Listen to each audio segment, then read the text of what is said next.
Halo pemirsa Unhas TV, senang sekali saya Andrea Ririn Karina dapat kembali menjumpai Anda dalam Unhas Daily. Dalam beberapa menit ke depan kami akan menyajikan berita-berita terpercaya hanya untuk Anda. Stroke dapat terjadi kepada siapa saja dan tidak mengenal usia muda ataupun tua. Yang pastinya stroke bisa secara tiba-tiba terjadi. Lantas, apa saja gejala terjadinya stroke? Berikut informasi selengkapnya untuk Anda. Stroke menjadi penyebab kematian nomor 3 di dunia dan penyebab kematian utama di Indonesia. 19,42% dari total kematian berdasarkan data Institute for Health Metrics and Evaluation atau IHME tahun 2019. Penyebab dari stroke sebaiknya dikenali agar dapat mencegah dan menangani dengan cara yang terbaik. Stroke sudah pasti terjadi secara tiba-tiba. Penyebabnya murni karena kelainan pembuluh darah. Tidak hanya itu, faktor lain seperti permasalahan pada gangguan tidur, kurangnya aktivitas fisik, juga dapat meningkatkan risiko terjadinya stroke. Dokter spesialis saraf, Dr. Raisa, memberikan penjelasan lebih terkait penyebab dari stroke. Stroke itu sudah pasti tiba-tiba. Kalau bukan tiba-tiba berarti bukan stroke. Ya, penyebabnya tentunya kelainan pembuluh darah, murni karena kelainan pembuluh darah. Yang bisa menyebabkan kelainan pembuluh darah ya yang pertama seperti berat badan berlebih, obesitas, adanya penyakit jantung, hiperkolesterol, diabetes mellitus, kebiasaan merokok maupun alkohol, dan juga hipertensi terutama yang paling banyak. Jadi semua faktor-faktor tersebut harus betul-betul dikontrol. Dan faktor lain seperti permasalahan pada gangguan tidur, kurangnya aktivitas fisik, itu juga bisa meningkatkan risiko terjadinya stroke. Jadi pada prinsipnya pada pasien stroke kita sarankan jika terdapat gejala, saat itu juga harus ke rumah sakit. Karena obat terbaik pada kasus stroke hanya bisa diberikan 4,5 jam pertama. Jadi angka kematian dan kecacatan bisa kita turunkan, tapi pasien harus segera ke rumah sakit. Kalau pasien datang ke rumah sakit sudah 6 jam sejak munculnya gejala, itu obat terbaik sudah tidak bisa kita berikan. Makanya banyak sekali kita dapatkan pasien stroke akhirnya mengalami kelumpuhan yang memanjang sampai beberapa tahun, karena memang datang ke rumah sakitnya terlambat. Dan banyak sekali mitos yang beredar bahwa tusuk jarum, memberikan obat antihipertensi dan sebagainya, itu tidak kita sarankan. Jadi pada saat terdapat gejala, saat itu juga harus ke rumah sakit. Karena waktu untuk memberikan obat cuma 4,5 jam. Lewat dari itu, angka kecacatan dan kematian agak sulit untuk kita hindarkan. Jika terdapat gejala stroke, seperti awalnya pasien baik-baik saja, tiba-tiba hilang ingatan, kram kesemutan, mengalami kelemahan separuh tubuh, sulit menelan, bicaranya cadel, gangguan perilaku, buta mendadak, kelumpuhan kedua tungkai, dan lainnya yang bersifat tiba-tiba.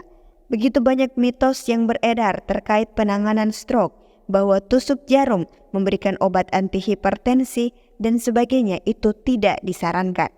Jadi pada saat terdapat gejala, saat itu juga harus ke rumah sakit. Karena waktu untuk memberikan obat cuma 4,5 jam. Lewat dari itu, angka kecacatan dan kematian agak sulit untuk dihindarkan. Hal ini ditegaskan langsung oleh Dr. Raisa kepada Unhas TV. Tidak hanya penanganan yang tepat, pencegahan juga turut harus dilakukan agar menghindari risiko stroke dan penyakit jantung. Upaya preventif yang dapat dilakukan untuk menghindari terjadinya stroke juga turut dibagikan oleh dokter spesialis saraf. Upaya preventif tentunya modifikasi gaya hidup selalu yang paling utama.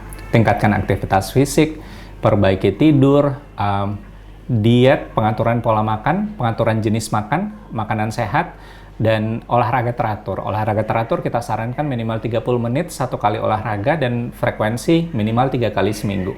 Jadi dengan pola tidur yang teratur, pola makan yang baik, olahraga yang cukup, dan pengontrolan faktor resiko, kalau misalnya memang ada hipertensi, DM, kolesterol, itu harus minum obat rutin dan kontrol ke dokter, itu resiko stroke-nya bisa kita minimalkan. Angka kematian dan kecacatan masih tinggi karena jarang sekali pasien datang pada periode emas pemberian obat.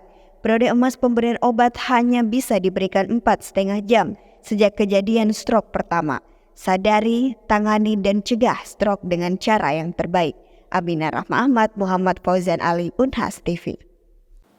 Dalam bulan suci Ramadan, selain menjaga pola makan yang baik, menjaga tubuh agar tetap terhidrasi sangat penting bagi seluruh umat yang menjalankan ibadah puasa. Dehidrasi dapat menjadi salah satu masalah yang dihadapi saat berpuasa, mengingat waktu yang cukup singkat hanya terbatas pada malam hari hingga sahur. Lalu, bagaimana tips agar tubuh tetap terhidrasi? Simak informasi selengkapnya untuk Anda. Berpuasa merupakan aktivitas wajib bagi umat muslim sekali setahun selama sebulan atau 30 hari. Aktivitas ini berupa menahan lapar, haus, serta segala yang dapat membatalkan kurang lebih 12 hingga 13 jam untuk di Indonesia. Laksmi Trisasmita, dosen ilmu gizi Universitas Hasanuddin ini, menyatakan bahwa meskipun berpuasa, metabolisme tubuh kita tetap akan berjalan. Metabolisme tubuh diharapkan tetap aktif secara normal, bahkan tanpa adanya asupan makanan ataupun minuman yang masuk ke dalam tubuh. Meskipun dehidrasi yang dihadapi saat berpuasa adalah dehidrasi ringan, namun hal itu tetap perlu diperhatikan. Beberapa tanda dehidrasi ringan selama berpuasa dapat dilihat pada bibir pecah-pecah, kulit kering, tubuh yang lemas dan gagal fokus. Perlu diwaspadai apabila dehidrasi ringan ini berdampak pada dehidrasi sedang ataupun berat, seperti frekuensi buang air kecil sangat berkurang, urin yang mulai berubah warna gelap, dan rasa nyeri saat buang air. Kalau selama berpuasa, ciri yang paling sering yang bisa kita lihat adalah pertama ya, bibir pecah-pecah, mulut kering, kemudian bisa berdampak kepada kulit juga kering. Tapi ini semua sekali lagi adalah ciri-ciri dehidrasi ringan. Yang perlu diwaspadai adalah ketika dehidrasi ini berdampak kepada dehidrasi sedang atau berat. Seperti misalnya frekuensi buang air kecil sangat berkurang. Misalnya dalam sehari cuma 1-2 kali saja buang air kecil, itu pun hanya sedikit. Atau warna urin sudah mulai berubah menjadi yang warna yang sangat gelap, ataupun ada rasa nyeri pada saat buang air, itu yang harus diwaspadai. Yang paling bukan sederhana sih, yang paling biasa kita lihat juga ketika orang sedang berpuasa dan merasa dehidrasi, itu biasa sudah terlihat lemah, lesu, kemudian sudah tidak fokus, aktivitas sudah mulai menurun dan lain sebagainya. Itu salah satu ciri dehidrasi. Lebih lanjut, dosen ilmu gizi itu mengatakan bahwa untuk menghindari hal di atas, terdapat beberapa tips seperti pentingnya untuk mencukupi asupan cairan saat berbuka hingga sahur. Dalam ilmu gizi dikenal istilah 2-4-2, yang artinya sama dengan berbuka dengan 2 gelas air putih, sahur dengan 2 gelas air putih, dan 4 gelas air putih pada malam hari. Pada umumnya, tubuh membutuhkan cairan dalam sehari paling sedikit adalah 2 liter.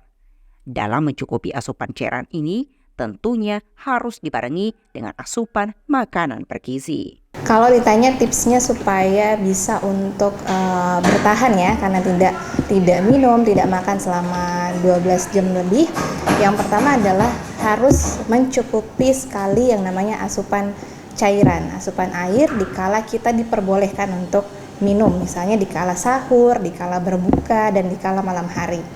Yang paling dekat dengan istilah kebutuhan cairan pada saat berpuasa adalah dengan istilah 2-4-2. Jadi berbuka dengan 2 gelas air putih, pada saat sahur juga 2 gelas air putih, dan pada malam hari 4 gelas air putih. Kalau mau lebih rinci lagi, bisa 4 gelas air putih itu pada saat berbuka, setelah berbuka 2 itu, sebelum tarawih 1, setelah tarawih 1, dan juga sebelum mau tidur itu bisa 2 gelas lagi. Jadi komplit lah, karena tubuh kita sebenarnya butuh setidaknya cairan dalam tubuh itu per harinya itu paling sedikit adalah 2 liter. Jadi itu dari cairan yang kita bisa hitung ya, artinya dari minuman yang bisa kita takar, bisa dari gelas, bisa dari botol.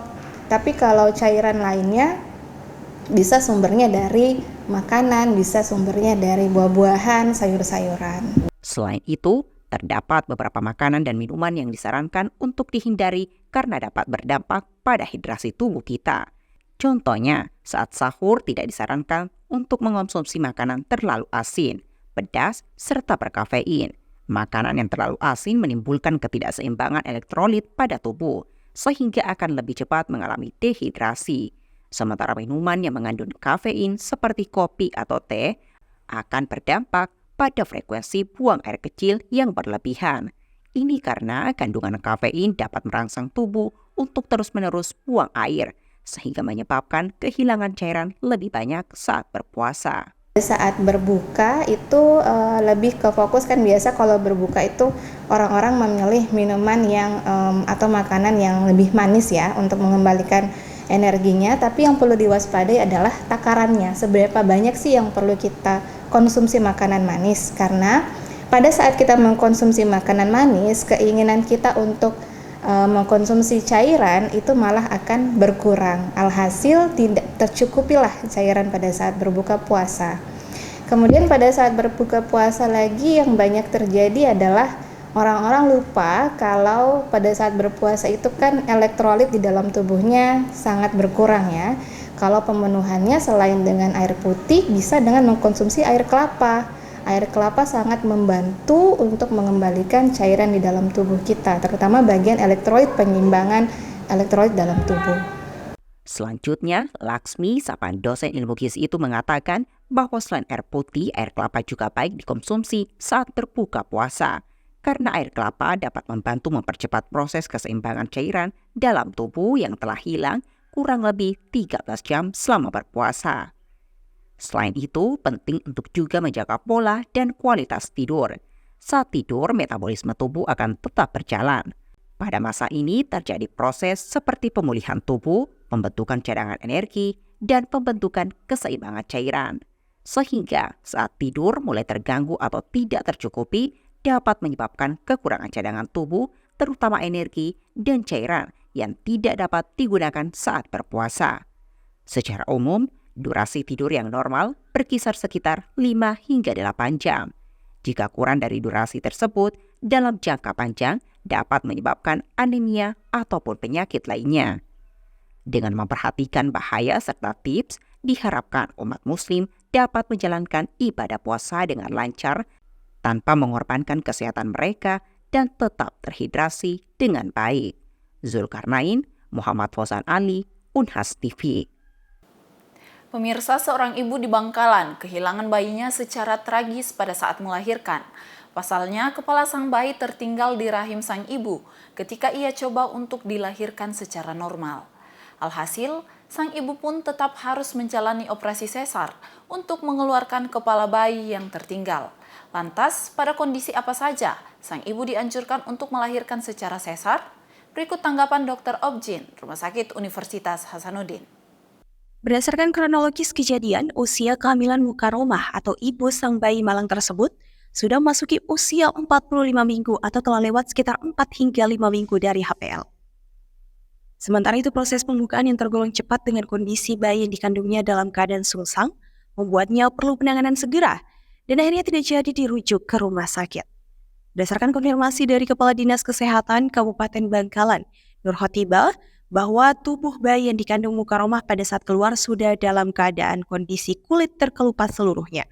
Sementara terkait putusnya kepala bayi itu, Nur mengatakan hal tersebut karena faktor sang bayi sudah lama meninggal dunia di dalam rahim ibunya. Hal ini tentunya menjadi bahan edukasi bagi masyarakat terkait pentingnya USG atau melakukan pemeriksaan kehamilan secara rutin untuk memantau kemajuan proses kehamilan demi memastikan kesehatan pada ibu serta tumbuh kembang janin yang ada di dalamnya. Hal ini juga untuk mengetahui adanya komplikasi kehamilan yang mungkin saja terjadi saat kehamilan sejak dini, termasuk adanya riwayat penyakit dan tindak pembedahan. Salah satu kondisi yang dianjurkan untuk melahirkan secara sesar adalah apabila janin dalam kondisi sungsang. Jadi sebenarnya kalau normal, proses persalinan normal itu kita tentu melihat ada 3 faktor ya. Jadi ada power, passage, passenger. Power tentu adalah melihat kekuatan ibunya. Jadi kondisi ibunya gimana? Sanggup nggak sih? Gitu. Panggulnya bagus tidak? Kekuatan mengedannya bagus tidak? Gitu. Kemudian passage-nya. Jadi bagaimana jalan lahirnya? Panggulnya cukup tidak? Gitu.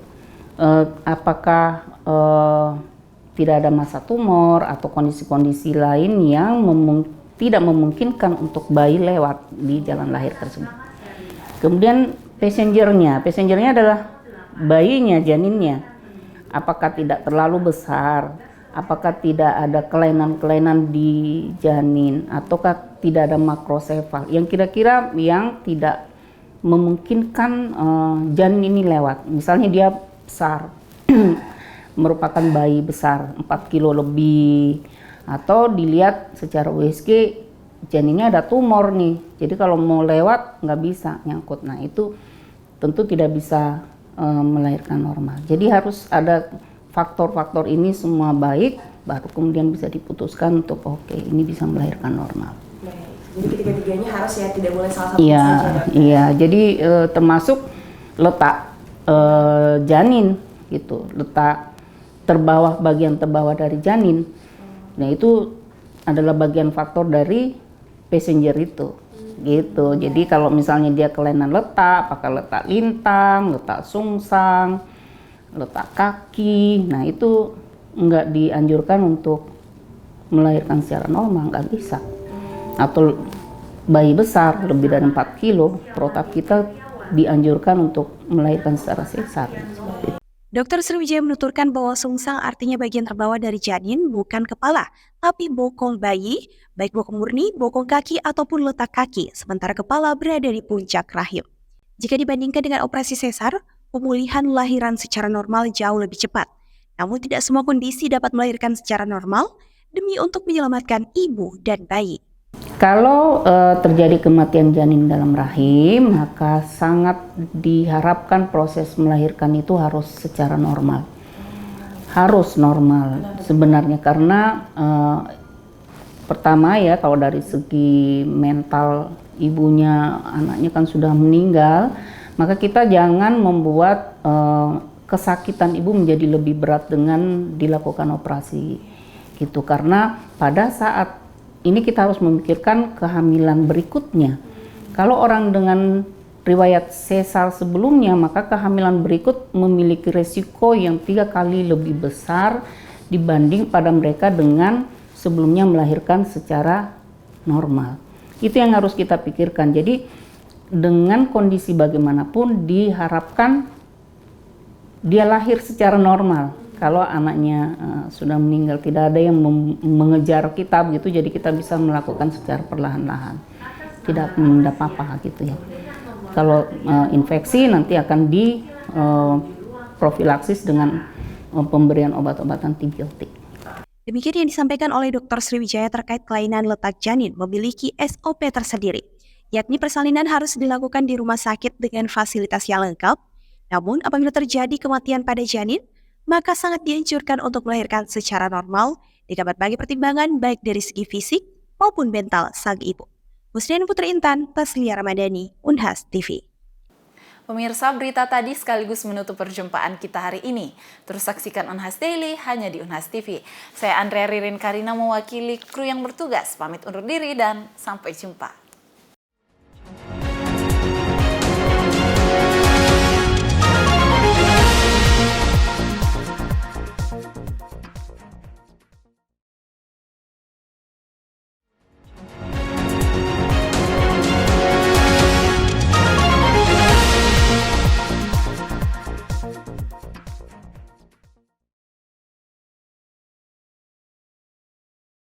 Assalamualaikum warahmatullahi wabarakatuh. Saya Jamaluddin Jompa, Rektor Universitas Hasanuddin. Saya Muhammad Ruslin, Wakil Rektor Bidang Akademik dan Kemahasiswaan Universitas Hasanuddin. Saya Profesor Subhan, Wakil Rektor Bidang Perencanaan, Pengembangan, dan Keuangan. Saya Farida Patiting, Wakil Rektor Bidang Sumber Daya Manusia, Alumni dan Sistem Informasi Universitas Hasanuddin. Saya Profesor Dr. Engineering Insinyur Adi Maulana STM Phil, Wakil Rektor Bidang Kemitraan, Inovasi, Kewirausahaan, dan Bisnis Universitas Hasanuddin. Saya Profesor Sumbangan Baja, Sekretaris Universitas Hasanuddin. Mengucapkan selamat menunaikan ibadah puasa. Semoga puasa kita dapat berjalan dengan lancar dalam menjalankan ibadah di bulan Ramadan yang penuh berkah ini. Diberkahi oleh Allah Subhanahu wa Ta'ala. Wassalamualaikum warahmatullahi wabarakatuh.